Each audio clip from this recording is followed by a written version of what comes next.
그럼 우리가 묵상하고 있는 열왕기하의 앞부분 우리가 이제 1장, 2장, 3장, 4장까지 읽었잖아요. 5장부터 4장부터군요. 계속해서 엘리사가 행하는 기적들이 많이 기록되어 있습니다. 기적을 그냥 모아놓은 것 같은 기적의 책인데 기적이 계속해서 연속적으로 일어나는 것처럼 쓰여져 있지만 사실은 이것저것을 모아놓은 거겠죠. 그 시기에 바로바로 일어났다고 보기는 좀 어려워요. 문제는 우리가 이것을 어떻게 묵상할 거냐는 거예요. 이 기적 이야기를. 그리고 이 기적 이야기를 써놓은 열왕기하 저자는 어떤 의도로 이 기적을 여기다 모아놨을까를 생각하면서 읽어야 돼요. 근데 그렇지 않으면 기적 이야기에 흠뻑 빠져가지고 금도끼 은도끼 얘기하고 똑같죠. 나무를 베다가 도끼가 물에 떨어졌는데 엘리사가 그 도끼를 떠오르게 만드는 뭐 이런 이야기들은 뭐야 이건? 동화책이야? 이런 생각이 들 정도로 이야기 자체는 재미있는데 이 이야기가 이렇게 많이 모아져 있고 이야기가 갖는 메시지가 뭔지를 잘 이렇게 캐치하지 못하면 재밌게 읽고 그냥 끝날 수가 있습니다. 저는 어떻게 여러분들을 도와서 이 이야기를 2024년도를 살아간 우리가 이 기적 이야기, 이적 이야기를 어떻게 해석하고 어떻게 받아들여야 될지 오늘 도와드려야 될 것 같습니다. 일단 여러분 기적이 일어난다고 믿으시나요? 네, 그렇군요. 네. 성경 속에는 기적이 굉장히 많이 기록되어 있습니다. 일어날 수 있다고 생각을 하긴 하지만 자, 오늘날에도 기적은 일어나는가요? 이래야 오늘날에도 기적은 일어나니? 오늘날에도 기적이 일어날까? 근데 이게 좀 헷갈리는 이유가 성경시대에 일어났던 기적은 좀 말도 안 되는 기적이고 이 시대의 기적은 이제 병이 좀 치유된다거나 뭐 이런 거라서 뭐 그럴 수 있지. 근데 성경에 있는 막 도끼가 떠오른다. 이게 말이 되나? 요즘도 이런 일이 일어날 수 있을까? 이런 생각 때문에 기적에 대한 혼란이 좀 있습니다. 자, 기적이 뭔가를 정리하고 들어가면 좋겠습니다. 기적이 뭘까요? 영어로 미라클입니다. 미라클. 우리가 좋아하는 미라클. 미라클과 관련된 단어는 또한 미스테리가 있어요. 풀리지 않는 신비한 일들, 미스테리한 사건. 다른 말로 하면 일반 상식적으로는 도저히 일어날 수 없는 일들이 일어날 때 우리는 기적이 일어났다 이렇게 말을 하죠. 좀 쉽게 말하면 인간의 힘으로는 일어날 수 없는 일들을 인간 외에 다른 어떤 존재에 의해서 일어나게 한다. 그게 꼭 하나님이 아니더라도 예수님 믿지 않는 사람들, 하나님 섬기지 않는 사람도 기적을 바랍니다. 왜 그럴까요? 기적이 필요하거든요. 왜 그럴까요? 사람의 힘으로 안 되는 것들이 있거든요. 절대자와 신의 도움이 필요할 때가 있어요. 가장 중요한 게 이제 질병 문제이고 또 하나는 질병 말고 또 뭐 있을까요? 어떤 기적이 필요합니까, 박 집사님? 사람의 마음을 바꾸는 거예요. 사람의 마음을 바꾸는 건 기적적인 일입니다. 결코 내가 아무리 노력을 해도 안 바뀌어요, 사람이. 그것도 기적이 필요한가? 필요한 것 같아요. 기적이 없이는 이 사람이 안 바뀌어. 시영이가 볼 때 우리 수환 형제 고3 때 저 친구가 하나님을 믿고 이렇게 교회 다니고 이거는 기적적인 사건이 일어나지 않는 이상 불가능하다라고 여겼을 거예요. 이렇게 적용해 보니까 꼭 질병만 있는 건 아니죠. 아닙니다. 제가 결혼을 할 거라고 생각하는 건 기적적인 일이었습니다. 제 이 세계관 속에서 나는 결혼할 수 없을 것 같은 생각. 여러 가지들이 있는데 우리는 그런 건 기적이 아닌 것 같아요. 또 일어나고 나서 보면 그럴 수도 있는 것 같아요. 이 시대에도 기적은 일어납니다. 다른 말로 하면 하나님, 우리 신앙인이니까 그리스도인이니까 하나님이 일하셔야만 되는 일들이 굉장히 많아요. 그걸 놓고 우리는 기도를 하죠. 기도. 하나님이 일해 주세요. 하나님이 인도해 주세요. 근데 기도할 때는 어떤 마음이냐면 이루어질까? 하나님이 진짜 하실 수 있을까? 자, 그런데 일어났어요. 하셨어요. 그럼 지나면 어떤 일이 생깁니까? 믿음이 쑥쑥 성장하시던가요? 기적이 일어났는데? 제가 결혼을 했는데 믿음이 안 성장. 우리 수환 형제가 교회 오니까 믿음이, 시영 형제의 믿음이 성장하나? 우리 가운데 암이 걸렸는데 기도했는데 나았어요. 모두가 이 기도해서 기적을 일으켰어요, 하나님이. 근데 곁에 있는 분들이 믿음이 성장하나요? 여러분, 오늘 말씀은 믿음은 기적을 일으킨다는 말씀을 하고 싶은 것 같은데, 믿음은 기적을 일으켜요. 그리고 또 이 기적은 믿음을 만들어내요. 근데 다 그런 건 아니에요. 어떠한 믿음이어야 되는가? 이제 이게 우리가 풀어야 될 숙제입니다. 여러분, 관심 있으세요? 그러니까 기적을 일으키는 믿음이라는 제가 이렇게 유혹의 제목을 적었지만 사실은 본질은 그게 아니고 하나님께서 원하시는 믿음이 뭐냐는 거죠. 그리고 우리는 진짜 여러분 말해서 제가 진짜로 하나님께서 원하시는 그 믿음을 갖고 싶은가? 아니면 하나님이 일하시면 다 되지, 나 하나님 믿어, 라는 믿음에 머물러 있을 거냐는 거예요. 이런 믿음 갖고 싶으세요? 이 시대에 이런 믿음이 필요한데, 제가 묵상하면서 진짜 하나님이 원하시는 믿음이 뭔가에 대해서 일단 관심을 가져야 하고, 그 하나님이 원하시는 믿음을 오늘 발견하셨다면 이 믿음에 여러분들이 최선을 다해서 이렇게 믿음에 거했으면 좋겠습니다. 할렐루야. 네. 이 말씀, 기적의 이 모음진 말씀은요, 어떤 개개인의 믿음의 사람을 위해서 쓰여진 게 아니고요, 북이스라엘의 그 어두운 시대, 왕들이 하나님께 전혀 관심 없는 시대, 너무나 칠같이 어두웠던 시대, 엘리야가 갈멜산에서 850대 1에 바알과 아세라 선지자와의 그 전쟁에서 하늘에서 불이 떨어지는 기적을 통해서 그 제단이 불타고 하나님 살아계심이 드러나고, 곧이어서 3년 6개월 동안 비가 안 왔는데 이 구름이 와서 비가 온통 내려서 하나님이 살아계심과 엘리야의 하나님이 진짜 하나님이라는 것이 드러났던 그런 상황 속에서 이제 전세가 다 끝날 줄 알았는데, 이 모든 북왕국의 모든 백성은 하나님께 무릎 꿇을 줄 알았는데 전혀 그런 일이 일어나지 않고 이세벨이 더 난리를 쳐서 엘리야는 죽음의 공포 속에서 로뎀나무로 가서 나만 남았다고 죽여달라고 말하거든요. 엘리야가 믿음이 없습니까? 기적을 본 사람이 한두 명입니까? 상식적으로 말이 안 되지 않습니까? 분명히 일은 일어났어요. 그러면 믿음이 더 생기고 하나님 앞에 엎드리고 이래야 되는데 전혀 그런 일이 일어나지 않습니다. 그래서 엘리야의 말이 되게 중요했어요. 무슨 말을 했습니까? 나만 남았나이다. 여러분, 그럴 수 있어요. 우리 교회 생활하면서 다 믿음이 없어 보여. 그리고 진짜 믿음 없어, 사람들이. 나만 남은 것 같아. 내가 믿음이 좋아서가 아니라 진짜 나밖에 없는 것 같아. 그래서 꾸역꾸역 믿음 생활하는 분들 계실 수 있어요. 근데 하나님 뭐라고 답했습니까? 의인 7,000명을 숨겨뒀다고 그랬거든요. 저는 의인 7,000명이 무슨 말을 하는지 몰랐어요. 당시에 이제 그 열왕기상에는 오바댜라고 하는 궁중 내시에 대한 이야기가 나옵니다. 믿음의 사람이 거기 등장해요. 아, 이 사람이 7,000명 중에 한 명이구나. 근데 오늘 열왕기하에는 누가 등장합니까? 누가 등장해요? 믿음의 사람, 의인 7,000명. 의인이라는 말은 믿음의 사람이라는 걸로 봐야겠죠? 한 소녀가 등장하죠.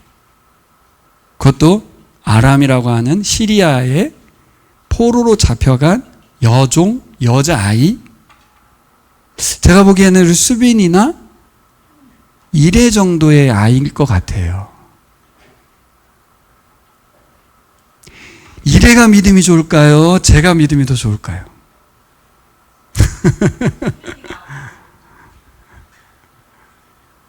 스빈이가 좋을까요? 제가 좋을까요? 이건 상식적으로 우리는 목사님의 믿음이 더 좋겠지?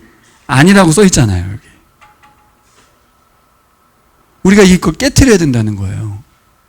이 본문은 그걸 말하고 있어요. 당시에 많은 예언자들 하나님 말씀을 딸딸딸딸 외우는 유대인들 아닙니까? 왕들 아닙니까? 기적을 많이 체험한 사람들, 어른들이 얼마나 많습니까? 그런데 여자 아이 하나가, 그것도 어떤 상황에서 시리아 땅에 포로로 잡혀가서 하녀로 일하고 있던 여인 하나가, 자기 성경은 뭘 강조합니까? 하나님이 그 여자아이의 믿음을 성경에 기록하셨어요. 그러니까 우리는 다 계급장을 내려놓고 우리의 경력도 다 내려놓고 진짜 예수님 했던 어린아이와 같은 자가 아니면 하나님 나라에 들어갈 수가 없다는 말을 알아들어야 돼요. 어리면 믿음이 좋다는 말이 아닙니다. 어린아이와 같아야만 하나님 나라에 들어간다. 그 들어간다는 말을 장소로 해가지고 어려운 것이지, 어린아이와 같은 자만이 이 땅에서 하나님 나라를 살아가고 있다, 그 말입니다. 그러니까 저가 아닐 수도 있고요. 이 의미는 하나님 나라를 살아갈 수도 있죠. 엄마를 전적으로 신뢰하거든요. 그러니까 엄마의 전적인 신뢰는 여기는 하나님 나라가 되는 거예요. 하나님께 대한 전적인 신뢰는 그 소녀 아이가 시리아 땅에서도 하나님 나라를 살아가고 있어요. 이것을 이 유대인의 후손들, 포로지에서 읽었을, 그리고 포로에서 돌아와서 고국 땅에서 읽었을 후대인들이 뭘 읽어내야 합니까? 왕이라고 해서, 목사라고 해서, 제사장이라고 해서 믿음 좋은 게 아니고, 또 유대 땅에만 하나님이 역사하시고 유대 땅에만 믿음의 사람들이 있는 게 아니라 저 이방 땅에 포로로 잡혀갔는데 아무도 주목해보지 않는 진짜 어린아이 여자 하나가 믿음의 말을 탁 던졌거든요. 무슨 말을 했습니까? 무슨 말을 했어요?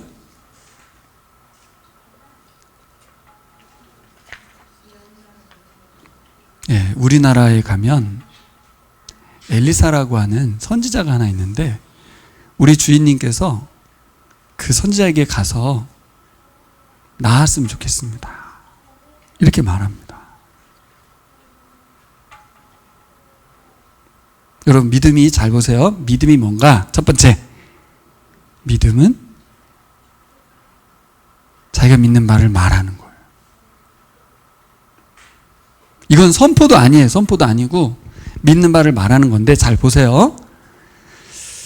이 여인, 이 소녀가 믿음이 있는 건 분명하죠. 분명한데 말하는 건 어렵습니다. 말하는 게 얼마나 어려운지 아시죠?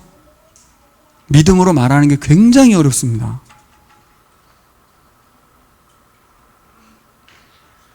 왜냐하면 말한다고 해서 그 나만이 낫는다는 보장이 없거든요. 그리고 낫지 않으면 자기는 죽어요. 그러니 사람 같으면 우리가 왜 말을 안 하냐면 손해볼까봐 말을 하지 않습니다. 실제로 그게 지혜로운 거예요. 그분에게 믿음을 권면한 거 아닙니까? 믿음을 좀 가지세요. 우리나라 가라는 거 아니에요, 지금. 포로로 잡혀왔는데, 적국에 가서, 그 예언자한테 가서 치료를 받으라는 거 아니에요. 도대체 이 믿음은 어디서 왔나? 근데 그 확신이 있다 해도 말을 하는 게 너무 조심스러운 것은, 가서 안 고쳐지면 어떡할 거예요? 이게 이제 우리가 항상 믿음에 있어서 갈등이 오는 거예요. 안 되면 어떡하지? 그럼 된다고 확신하는 게 중요한 겁니까? 말하는 게 중요한 겁니까? 다 어려운 거예요, 사실은. 자, 믿음은 말로만 끝나지 않고요. 하나님께서 믿음을 통해서 기적을 일으키시기 시작하신다는 거예요. 결국 이 여자아이가 말하는 이 믿음, 우리가 본받아야 할 믿음은 첫째 뭐예요? 믿음은 말하는 건데 뭘 말하는 거예요? 다른 걸 말하는 게 아니라 하나님이 살아계시다고 말하는 거예요.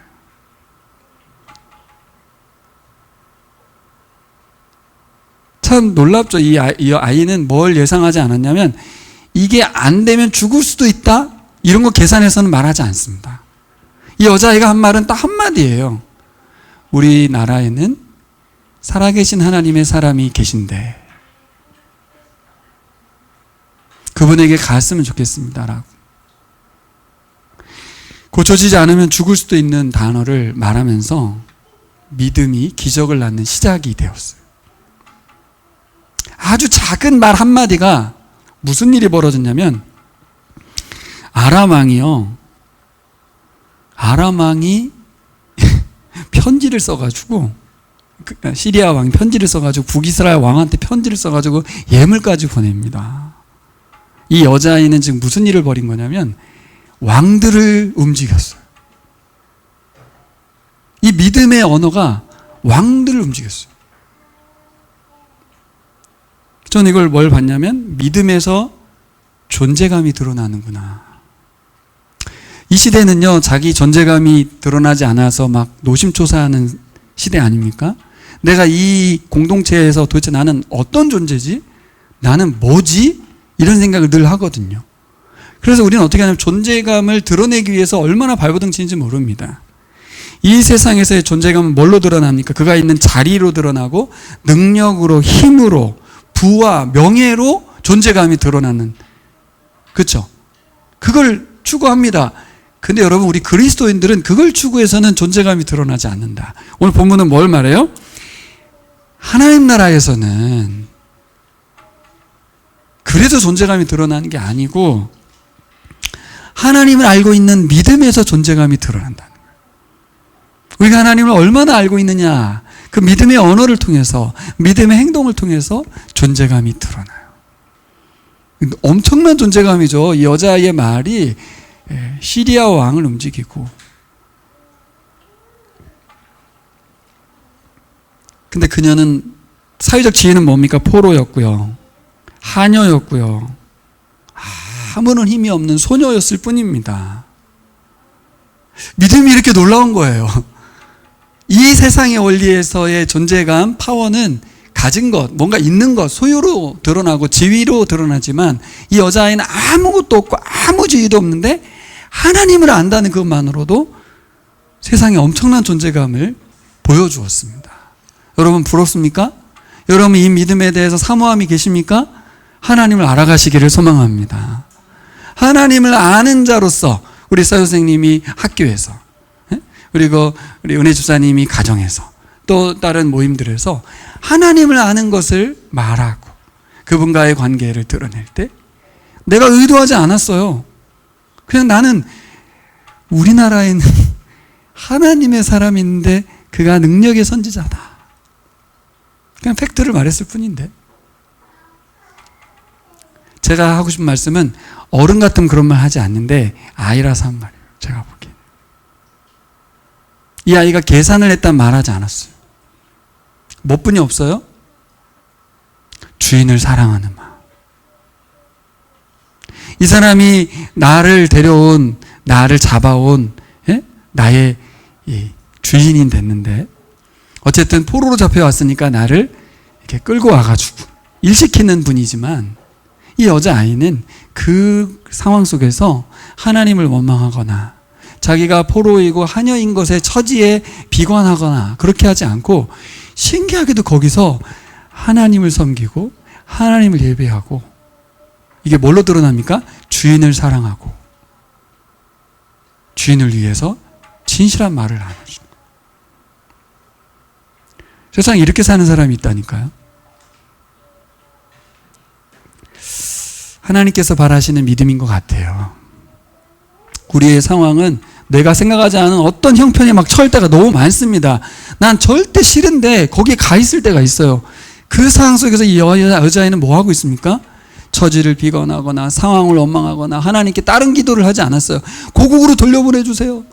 이런 거 안 하고, 하나님, 우리 주인님, 우리나라 가서 치유받게 해주세요. 야, 이게 무슨, 우리 이런 삶 추구합니까? 아니죠. 상황을 바꾸고 환경을 바꾸고 원망하고 뭐 이러려고 하지, 여기서 하나님을 예배하고 여기서 하나님을 사랑하고 여기서 이웃을 사랑하지 않아요. 믿음이 그렇게 만든 줄 믿습니다. 예, 이 아이가, 그 믿음은 어떤 믿음입니까? 하나님을 아는 믿음. 하나님을 아는 믿음. 사람들이 존재감 못 느껴가지고 힘들어하는 시대에 여러분 존재감 갖기 위해서 힘쓰지 마시고, 우리 교인들은 그리스도인으로서 하나님을 아는 그 믿음의 말들, 축복의 말들, 비관과 불평과 원망의 말이 아니라 사랑의 말을 하면서 살아갔으면 좋겠습니다. 그 파급 효과가 엄청났어요. 소녀는 이렇게 일이 커질 줄 몰랐어. 시리아 왕의 참전이 일어나고, 막 이럴 줄 몰랐죠. 그냥 나아만이 갔으면 좋겠다는 게 한마디. 어떻게 될지 아무것도 모르고 그냥 한마디. 아, 우리 주인이 빨리 나았으면 좋겠다. 사실 이렇게 설교 때 이런 말 해도 되는지 모르겠지만, 내가 소녀고 좀 지각 있는 깨어난 여자아이라면, 아, 우리 주인 빨리 죽었으면 좋겠다. 그리스도인인데도, 아, 저 문둥병 얼굴 쳐다도 보기 싫어. 아, 더러워. 이러고 있을지도 몰라요. 너무 심각하지 않아, 이 아이가? 응? 이 사회 시각으로 보면 이상한 거 아니에요? 이 나라가 빨리 망했으면 좋겠다. 자, 두 번째는 이제 이스라엘 왕과 소녀를 한번 생각해 보려고 합니다. 첫 번째는 이제 그 소녀에 대한 이야기를 통해서 그녀의 존재감을 살폈는데요. 이스라엘 왕은 어떻게 반응했습니까? 이 사람은 이스라엘의 하나님을 섬기는 나라의 왕이에요. 근데 이 이야기를 듣자마자 어떻게 됩니까? 그 왕의 자리에 있는 그가 엘리사의 능력과 엘리사의 존재 자체를 인식하지도 못하고 살아요. 지난주에 설교할 때 말씀드렸지만 엘리사가 어디 있다고요? 여기 있다고 하잖아요. 그죠? 엘리사가 진짜 지근거리에 있었어요. 그냥 코 닿을 때 있었던 것 같아요. 엘리사한테 가면 하나님의 능력을 맛볼 수 있어요. 이 왕은. 그리고 스토리를 잘 보시면 아람 군대가 쳐들어올 때 뒤에 나오잖아요. 엘리사가 계속 얘기해줘가지고 전쟁에서 계속 승리합니다. 근데 왕은 엘리사를 찾지 않아. 하나님이 지금도 일하시고 계시고 하나님이 얼마든지 역사할 수 있는 하나님의 은혜가 놀랍게 크고 역사하고 있는데 왕은 그 자리에 가지 않아. 그런데 머나먼 땅에 가 있는 소녀는 엘리사 옆에 있어요.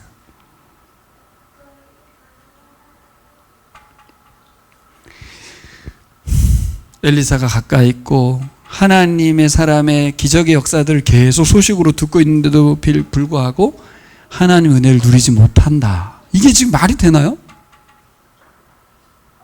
누가 이런 사람에 해당될 수 있습니까? 우리가 그럴 수 있는 거예요. 믿음이 있는 것 같고 경력도 많고 늘 묵상하고 기도하고 예배하고 정말 오랜 세월 하나님과 함께하고 있어요. 그런데 하나님을 찾지 않아. 왜 이런 일이 생깁니까? 하나님이 흔해진 거고 엘리사가 무뎌지는 거고, 다른 말로 하면 믿음이 기적을 일으킬 수 있도록 믿음이 발휘되지 않는 거예요. 자, 믿고 있는데 믿지 않는 거예요. 무슨 말인지 아시겠죠?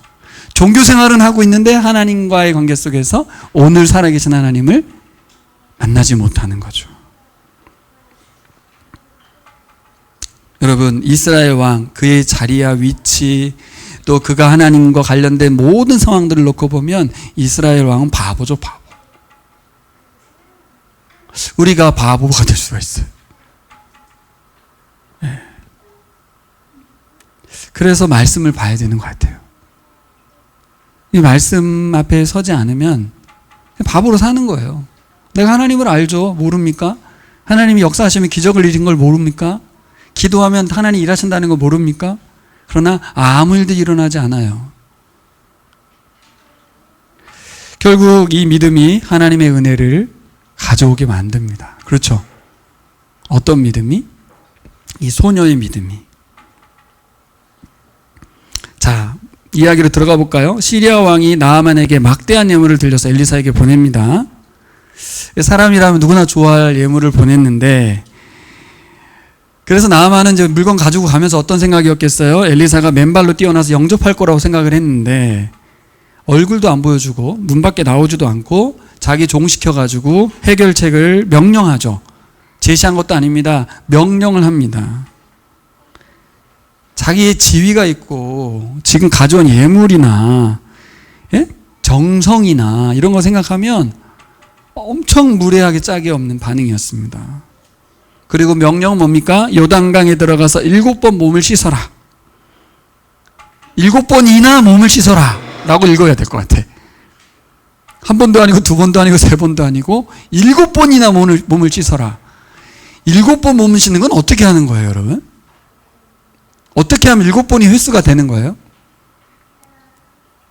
예? 어떻게 하는 게 7번 씻는 거냐고. 들었다 놨다 들었다 놨다 하면 되는 거예요?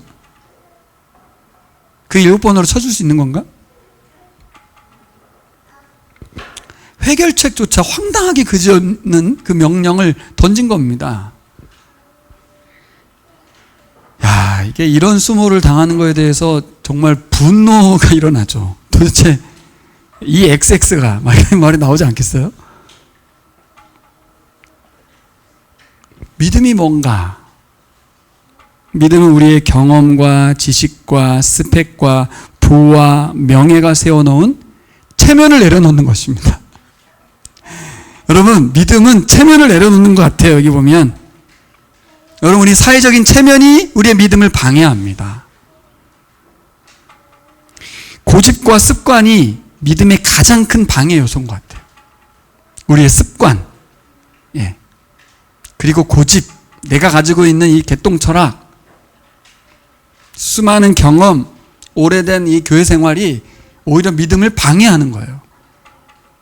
지금도 하나님이 일하신다는 거에 대해서, 오직 하나님이 일하셔야만 한다는 기적을 바라고는 있으나 기적은 일어나지 않는다는 생각 속에 사는 것과 똑같아요.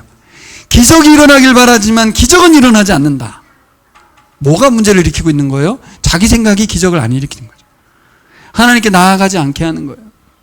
하나님을 아는데 모르는 거죠. 여러분, 하나님 앞에 가망이 없는 죄인이라는 인정이 요구되는 것입니다. 우리가 하나님 앞에 가망 없는 존재라는 걸 인정하십니까?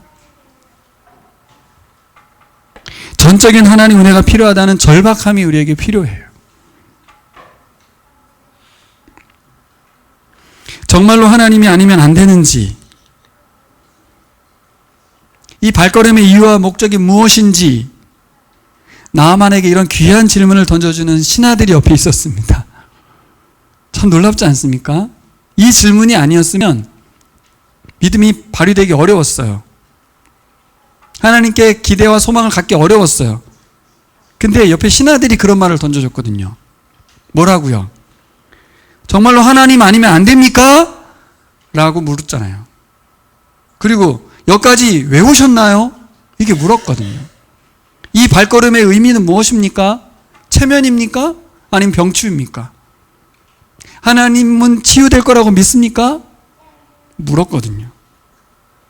두 번째 원리, 믿음은 하나님에 대한 믿음을 말하는 거라면, 두 번째는 믿음은 혼자 가지는 게 아니라는 거예요. 여기서 우리가 중요하게 생각해야 돼요. 믿음은 나 혼자 가는 건 줄 알았어요. 내 믿음은 나 혼자 생기는 게 아니고 돕는 자들이 믿음을 갖도록 도와주더라고요. 오늘 보니까 그렇잖아요. 나만의 믿음이 대단한 믿음인데 이 대단한 믿음 옆에는 소녀의 믿음을 시작해서 신하들의 도움이 있었어요. 이 원리는 지금도 마찬가지인 것 같아요. 우리가 순수한 믿음의 사람이 되고 싶잖아요. 우리가 정말 하나님이 원하시는 믿음을 갖고 싶잖아요. 혼자는 안 된다. 같이 옆에서 믿음의 사람들이 도와야 믿음이 발휘된다는 거예요. 하나님은 우리의 진정한 믿음의 길을 위해서 지금도 참 많은 분들을 붙여주고 계십니다. 그분들로부터 듣기 힘든 조언을 들을 수 있는 뭐가 필요합니까? 이제 겸손이 필요한 거예요. 옆에서 이제 말을 하잖아요. 가끔 아이들도 말할 때 있어요, 저한테. 아빠, 이렇게 하면 되잖아. 그러면 순간, 뻥. 아, 얘는 너무 단순하다. 아, 얘는 되는구나, 그게. 하나님이 한다면 되는 거 아니야? 그렇지. 때로는 아이를 통해서도 말씀하시고, 때로는 불신자를 통해서도 말을 하죠. 하나님 믿는다면서 기도해봐. 이거 비아냥거리는 말일 수도 있어요. 하나님 믿는 다음에 기도해봐. 그때 나아만은 어떻게 반응했냐면 마지못해서 체면 내려놓고 요단강에 몸을 담그죠. 여러분, 처음부터 믿음 좋은 사람 없다, 그 얘기입니다. 믿음 좋은 사람 처음부터 생기지 않아요. 옆에서 도왔고, 그래서 내가 믿음이 성장하고 생겨난 거예요. 그러니 잘난 체 하면 안 돼. 진짜 내 믿음은 나만의 것이 아니야. 하나님이 주신 선물일 뿐더러 믿음의 동역자들이 나의 믿음을 키워왔고 도와줬다는 걸 잊으면 안 돼. 그럼 왜 우리에게 그런 믿음을 주셨습니까? 나만 누리라고? 아니라고. 이제는 믿음의 사람들을 세우라고, 도우라고 우리의 믿음을 성장시킨 줄 믿습니다. 다른 말로 하면 이거예요. 하나님 앞에 겸손하게 하나님을 소망하는 사람들을 만들어내라고 우리의 믿음을 성장시킨 줄 믿습니다. 이 기적을 낳은 믿음, 소녀의 믿음으로, 믿음의 증언으로부터 시작되었다면 기적을 체험한 이 믿음 어떻게 일어났습니까? 하나님의 기적을 맛보는 믿음은 어떻게 생겨났습니까? 나만의 말씀 순종으로 일어났어요. 이건 우리가 잘 아는 내용인데 다시 한번 곱씹어 보시기 바랍니다. 여러분, 낮아지고 버려야만 하나님 은혜가 찾아옵니다. 이것저것 재지 않고 오롯이 말씀에 순종할 때 하나님 나라 경험합니다. 오직 하나님 말씀에 대한 전적인 순종을 통해서 여러분들의 삶 가운데도 기적이 일어날 줄 믿습니다. 자, 나아만이 자신에게 손도 대지 않고 종시켜가지고 명령한 엘리사에게 분노했잖아요. 그랬던 나아만이 이 불가능해 보이는 순종을 합니다. 그리고 나서 기적을 체험해요. 자, 제가 뭐라고 표현했냐면 불가능해 보이는 순종이라고 했어요. 근데 여러분 생각해 보세요. 이게 순종하기 어려운 명령입니까? 요단강에 7번 가서 씻어라. 박 집사님, 어려운 명령이에요? 근데 제가 뭐라고 표현했어요? 순종하기 너무 어려운 명령. 왜 순종하기가 너무 어렵죠? 요단강에 7번 몸 씻는 게 어려워요? 이거 왜 충돌하죠, 지금? 묵상해 보셔야 되지 않겠습니까? 여러분, 왜 순종을 안 하는 거지, 우리가? 순종하기 어려워서가 아니잖아요, 지금 보니까. 그쵸? 그럼 뭐 때문에 그런 거예요? 뭐 때문에 순종하지 않는 겁니까? 순종하기가 싫은 거죠. 네. 귀찮은 거예요. 순종하기 정말 어려운 명령이 아님에도 불구하고 체면 때문에 그랬고 귀찮아서 그랬습니다. 이게 오늘날에도 하나님이 일하시는 것에 굉장한 방해 요소. 우리들이 믿음이 없어서가 아니고 굉장히 이 참연과 귀찮음에 사로잡혀가지고 순종하는 게 어려운 것도 아닌데 그냥 하기 싫어. 왜 하기 싫을까? 왜 하기 싫을까? 자, 잘 보세요. 왜 하기 싫으냐면 이 세상의 시각이 우리에게 있기 때문에 그래요. 세상의 생각, 세상의 방법, 자기의 상식과 지식, 경험에 휩싸여 생각해 볼 때 저 물에 들어가서 씻는다고 해서 낫냐? 그러니까 7번 씻는 게 어려운 건 아닌데 저 물에 들어간다고 낫느냐고. 그래서 뭐라고 말합니까? 우리나라에 가면 더 깨끗한 강물이 있거든. 그렇게 말을 한 거예요. 이게 뭡니까? 내가 생각하는 사고방식이에요. 이 세상의 사고방식으로 그건 말이 안 된다는 거예요. 그러니 순종할 이유도 없어지는 거예요. 그러니까 귀찮은 거죠. 자, 근데 이 명령의 목적은 뭐예요? 네? 어떻게 난 거예요? 이게 어떻게 난 거예요? 요단강의 문제입니까? 아니면 7번의 문제입니까? 횟수도 중요하긴 합니다만, 7번이 완전 숫자니까. 중요한 거는 7번도 아니고 요단강도 아니죠. 그럼 뭐예요? 그냥 순종이죠, 순종. 말도 안 되는 이야기, 세상 시각으로 보면 있을 수도 없는 명령인데 순종하는, 다른 말로 하면 하나님께 대한 겸손이었어요. 하나님께 대한 자세였어요. 우리가 이거를 놓쳐버리는 거예요. 이 신앙생활 하다 보면 하나님께 대한 이 교만함, 하나님께 대한 전적인 낮은 자세가 사라지고 나의 경험과 지식이 하나님을 판단하고 하나님이 일하시는 것은 아주 큰 일만 하는 줄 알아요. 세계 역사를 통치하시는 건 같은데 이런 일은 안 하실 것 같은 거죠. 하나님이 원하는 건 뭐예요? 하나님께 대한 신뢰입니다. 이걸 우리 개인에게 연결시켜보면 우리 수아와 수빈이에 대한 저의 마음은 저에 대한 신뢰입니다. 딴 거 요구사항 없어요. 엄마 아빠 좀 믿어줘 라는 건데 이 자녀 입장에서는 믿기가 좀 어려워요. 이게 믿어도 되나? 예. 근데 부모의 마음은 믿고 따라와 거든요. 하나님도 똑같아요. 우리에게 나를 믿고 따라와. 근데 우리는 눈에도 안 보이는 하나님이니까 믿어도 되나가 아니라 안 믿죠, 그냥. 뭐만 믿어요? 자기의 경험과 지식과 생각을 믿습니다. 하나님께 대한 신뢰, 하나님께 대한 겸손한 태도, 하나님이 요구하시는 믿음은 하나님을 아는 믿음이에요. 뭘 알아야 돼요? 하나님은 겸손과 이 태도를 요구하고 있는데 자꾸 우리에게 요구하는 게 딴 게 아니고 성경을 많이 하는 것, 기도를 많이 하는 것, 뭐 이런 거라고 생각을 하는데 아니에요.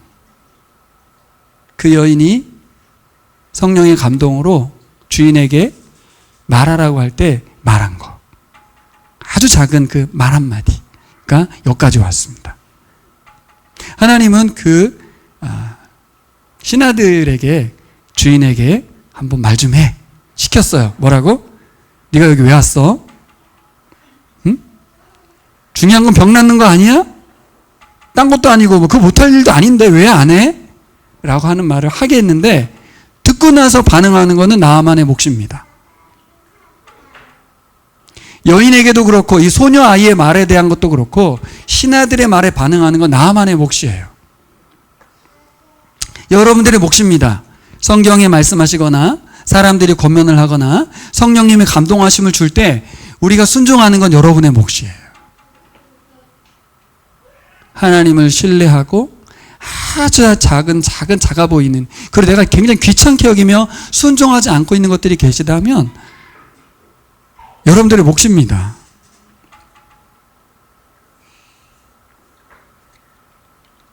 근데 놀라운 결론으로 가죠. 이제 말씀 마무리합니다. 놀라운 결론을 얻습니다. 어떤 결론을 얻었어요? 소녀의 믿음이 왕들을 움직였고 나아만을 움직였고 나아만에 가서 사람들의 도움을 받아 그 믿음으로, 신락 같은 믿음으로 믿거나 말거나 체면 다 내려놓고 7번 씻고 나서 하나님을 체험하고 경험하죠. 제가 뭐라고 했습니까 지금? 병이 나았다가 아니고 하나님을 경험합니다. 이 물 들어가고 나올 때도 계속해서 진짜 이게 뭐 하는 짓이야 하면서 했을 거예요. 분명 순수한 믿음으로 반응하지 않았을 겁니다. 7번 내가 들어왔다 나왔는데 내가 병만 안 났어 와 이랬을 수도 있습니다. 근데 병이 났어요. 근데 나아만은 하나님을 경험해요. 근데 엘리사 옆에 있던 게하시는 하나님을 경험하지 못해요. 제가 오늘 드릴 마지막 말씀이에요. 다 믿음의 사람이 되지 않아요. 다 믿음의 눈이 열리지 않더라고요. 게하시를 보면 볼수록 정말 이해가 안 되지 않습니까? 게하시만 이해가 안 됩니까? 누가 이해가 안 돼요? 예수님 곁에 3년 동안 모든 기사와 표적을 봤던 제자들이 이해가 안 되지 않습니까? 도대체 이 사람들은 뭐 하는 사람들이야? 걔야시 얘는 뭐 하는 애야? 우리에게 주는 경고가 있는 거죠. 내 옆에 죽었다가 사람이 깨어나도 안 믿는다니까요. 안 믿는다는 말이 무슨 말이에요? 하나님을 신뢰하지 않는다는 것이고. 왜요? 잘 들어보세요. 저를 주목해 보세요. 자꾸 이거를 분리해요. 이거는 하나님이 저 사람에게 은혜 베푸신 거지 나한테 은혜 베푼 건 아닌 거예요. 기적이 일어났어. 하지만 나하고는 상관없어. 그러니까 뭐에 초점을 두기 때문에 그래요? 기적에 초점을 두기 때문에 그렇죠. 내 인생에 기적이 안 일어나는데? 쟤한테 기적이 일어나네? 좋겠다. 초점이 다 어디에 있어요? 하나님께 없고 믿음 성장이 있지 않고 기적을 맛보고만 싶은 거예요, 여러분. 그런데 나아만은 어떤 변화를 일으켰습니까? 믿음의 사람으로 바뀌어요. 이게 참 중요한 건데 어떻게 바뀌었습니까? 여러분 선물을 주잖아요. 재물을 주죠. 재물을 막 갖다 주잖아요. 재물 주는 걸 생각해 봤어요. 선물 주는 거 한번 생각해 보세요. 선물을 왜 주나요? 고마워서 주죠. 보답으로 주는 거죠. 그 선물을 만약 엘리사가 받았어요. 그럼 어떻게 되는 겁니까? 은혜를 갚은 거예요. 그걸로 끝나는 거예요, 그냥. 그렇지 않습니까? 이 은혜를 갚는 선물이기 때문에 그 선물 주면 끝나는 거예요. 아, 선물은 그래서 주는 거구나. 대가를 치른다 그 말이에요, 대가를. 가만히 있을 수는 없으니까. 근데 나아만의 선물을 엘리사가 거절하잖아요. 그럼 끝난 거잖아요. 근데 그 다음이 있죠. 나아만은 어떻게 합니까? 그러면 흙을 좀 주십시오. 우리 고국에 가서 제사를 드릴 건데 내 평생 남은 평생 하나님께만 제사를 드리려고 합니다. 그리고 또 하나 더 붙였죠.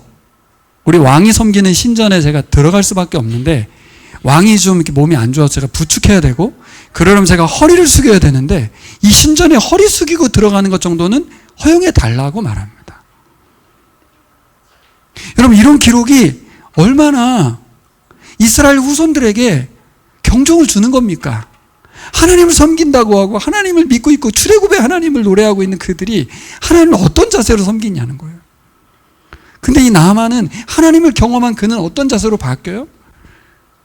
여기 있는 흙을 가져가야만 할 것 같은 그건 순수한 어린아이 같은 모습이죠. 그게 아니어도 되지만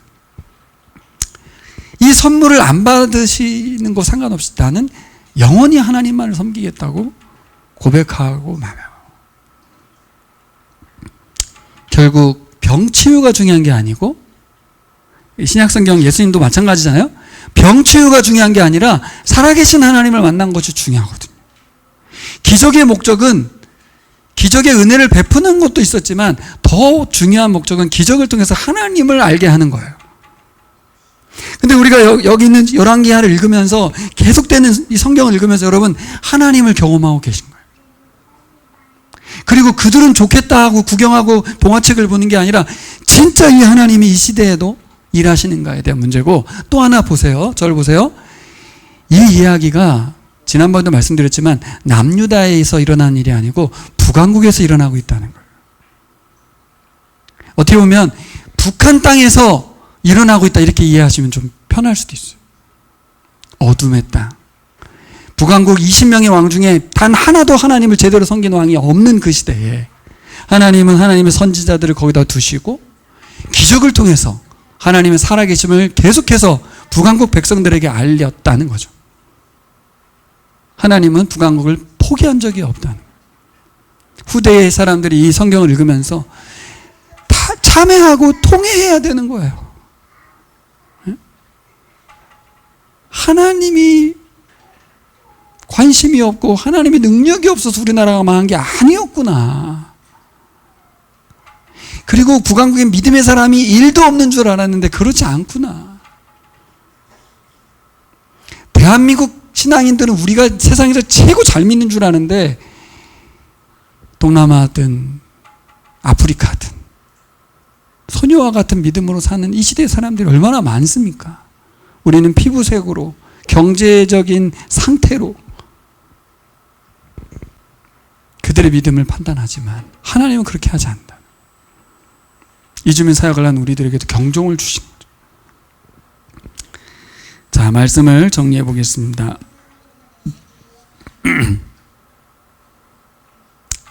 어떤 사람이 진정한 하나님의 종인가 질문하게 됩니다. 여러분, 하나님의 진정한 종이신가요? 무엇이 진정한 믿음의 기준이 되어야 되는가? 신앙의 경력과 아무 상관이 없고 직분과도 상관이 없습니다. 이래가, 수빈이가, 제가 누가 더 믿음이 좋은가는 직분과 상관이 없어요. 엘리사 곁에 있는 게하시처럼 자칫하다가는 탐욕에 물들어가지고, 게하시가 이해는 됩니다. 이해되시죠? 뭐라고 게하시가 말했어요? 살아계신 하나님께 맹세까지 하는 이유가 뭡니까? 이 기적 이야기에 나오지만 굉장히 배고팠거든요. 경제적으로 굉장히 힘들었거든요.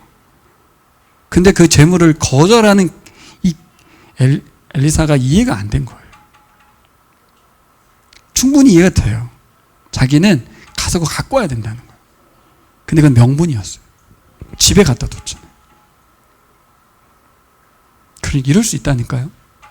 내 것도 챙기고 뭐 교회도 살리고 이런 식으로 명분을 댄 거예요. 우리 교회가 경제적으로 힘들거든. 우리 집이 이렇게 가난하거든. 결국 엘리사 곁에 계시는 하나님을 전혀 만나지 못하죠. 하나님이 전혀 두렵지 않아요. 그래, 능력의 종인 엘리사 옆에서 수많은 경험을 하지만 믿음이 전혀 생기지 않아요. 이게 제일 무서운 것 같아요. 우리 교회 안에서 하나님 일하시는 것들이 많이 일어나도 이게 나는 상관이 없는 이 상황들. 예수님 곁에 제자들이 어땠습니까? 예수님이 일으키시는 기적 가운데 그 연약한 자, 힘든 자, 어려운 자들은 막 믿음으로 반응하고 변화되고 막 난리가 나는데 제자들은 풍랑이는 바다 한가운데서 살려주세요를 하거든요. 지들이 예수님 다음 가는 존재인 줄 알았는데 자기들이 죽음 앞에서 엄청 무력한 존재라는 것을 풍랑이는 바다 한가운데서 깨닫거든요. 우리가 알아야 돼요. 오늘도 우리가 질병 하나만 딱 걸려도, 손에 이 가시가 하나 들어가도 너무나 불편하고 힘든 존재인데 하나님과 견줄 만큼 한없이 교만한 그런 존재로 살아갈 수가 있어요. 게하시처럼 하나님 두려운 줄 모르고 그렇게 살아갈 수가 있는 거죠. 저는 그걸 보면서 우리가 얼마나 나약한 존재인데 오랜 교회 생활과 믿음 생활의 경력이 체면이 다 필요 없는데 요단강 물에 7번 씻으라는 이 명령이 도저히 말도 안 되는 명령이라고 생각하는 나의 상태를 봐야 합니다. 우리 이 시점에서 이 말씀을 흘려보내지 말고 우리에게 적용하셔서 믿음의 언어를 말하면서 믿음의 사람으로 살아가셨으면 좋겠습니다. 나 혼자 믿음이 되지 않고 주위에 함께하는 믿음을 통해서 내 믿음이 성장한다는 걸 믿으시기를 바랬으면 좋겠어요. 또 나아만처럼 겸손으로 하나님께서 지금 요구하시는 이 작은 것들에 대한 순종의 사람으로 나아가셨으면 좋겠어요. 그때 믿음은 기적을 일으키죠. 자, 기적으로 마무리해야 되겠습니다. 자칫 이 설교 잘못하면 믿음이 기적을 일으킨다는 것 때문에 기적이 목적인 것 같지만 핵심은 뭡니까? 믿음은 우리가 하나님을 아는 믿음에 이르는 기적을 일으킨 거예요. 우리가 하나님을 아는 기적에 이르게 되므로, 기적이죠. 우리가 하나님을 아는 믿음을 갖는 기적이 생기는 거예요. 그 기적이 수많은 사람들을 살려내게 될 줄 믿습니다.